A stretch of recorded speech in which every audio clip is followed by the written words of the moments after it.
welcome back to the channel. Today we are going to learn a very important class 11th accountancy topic, difference between capital reserve and revenue reserve, and what is secret reserve, their features, advantages and disadvantages. Many students get confused about these three reserves because their names sound similar. But don't worry, in this video I will explain each concept in a simple and easy way using handmade notes, examples and comparison tables so you can understand everything clearly.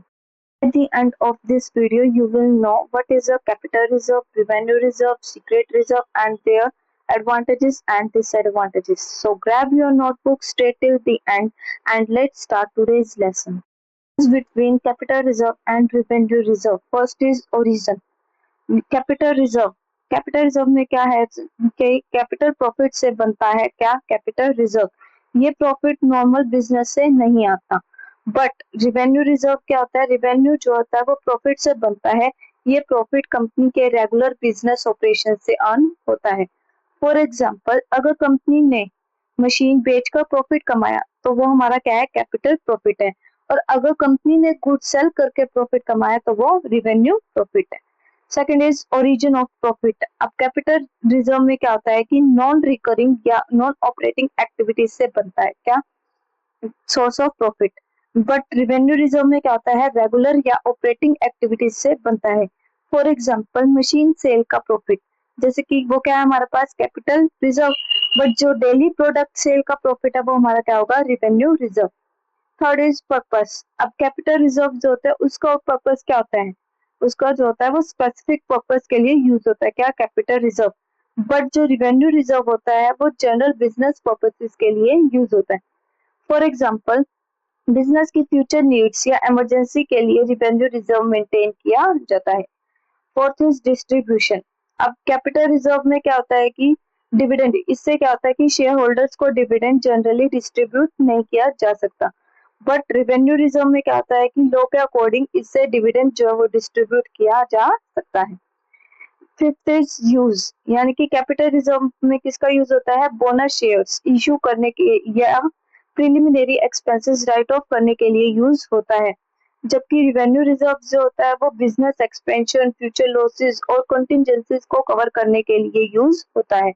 And last is example. Capital reserve का example क्या होता है कि profit on sale of good fixed assets, profit on forfeiture of shares. ऐसे ही revenue reserve का example क्या होगा, normal business operation से अर्न हुआ जो प्रॉफिट होता है वो क्या होता है, किसका एग्जांपल होगा, वो हमारा रिवेन्यू रिजर्व।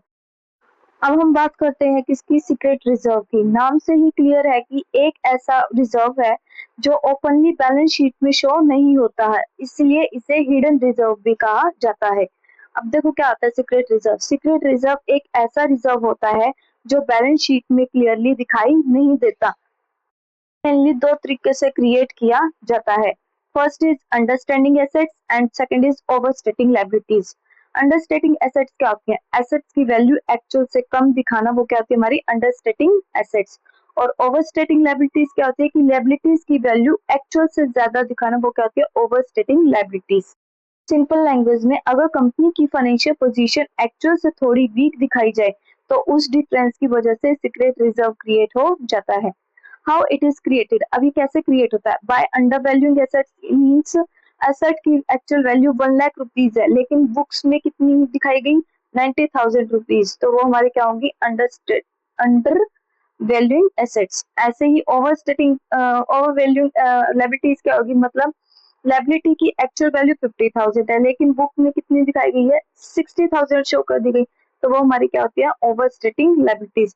दोनों सिचुएशंस में एक हिडन रिजर्व क्रिएट हो जाता है। फॉर एग्जांपल, सपोज कंपनी का स्टॉक एक्चुअल में 1 लाख रुपीज का है लेकिन बैलेंस शीट में उसकी वैल्यू कितनी दिखाई गई, 90,000।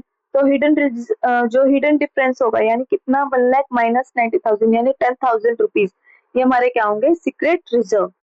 एग्जाम्पल के थ्रू समझते हैं। सोचो आपके पास एक फोन है जिसकी मार्केट वैल्यू 30,000 रुपीज है लेकिन आप अपनी लिस्ट में उसकी वैल्यू सिर्फ 25,000 रुपीज लिखते हो। यहाँ 5,000 का हिडन डिफरेंस बन गया। इसी कॉन्सेप्ट को अकाउंटिंग में सीक्रेट रिजर्व कहते हैं। हम सीक्रेट रिजर्व की फीचर्स को समझते हैं। इन पॉइंट्स को याद रखना बहुत इजी है और एग्जाम में डायरेक्ट क्वेश्चंस भी आ सकता है।